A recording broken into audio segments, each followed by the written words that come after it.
হুজুর এই জনের সাথে সেই জনের মিল নেই, একটার দিকে তাকাইলে আর একটা কম।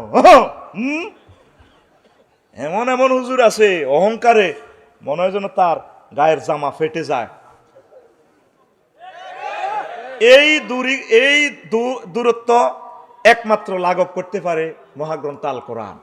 মুহাম্মাদুর রাসূলুল্লাহ আশিদ্দাউ আলাল কুফার ওয়া রুহামা বাইনাহুম। মুহাম্মদ সাল্লাল্লাহু আলাইহি ওয়াসাল্লাম কাফেরদের উপরে, তাগুতের উপরে, মুনাফিকের উপরে আশিদ্দা, তার সাহাবীরা কঠিন, আর রুহামা বাইনাহুম, নিজেরা নিজেরা আই লাভ ইউ।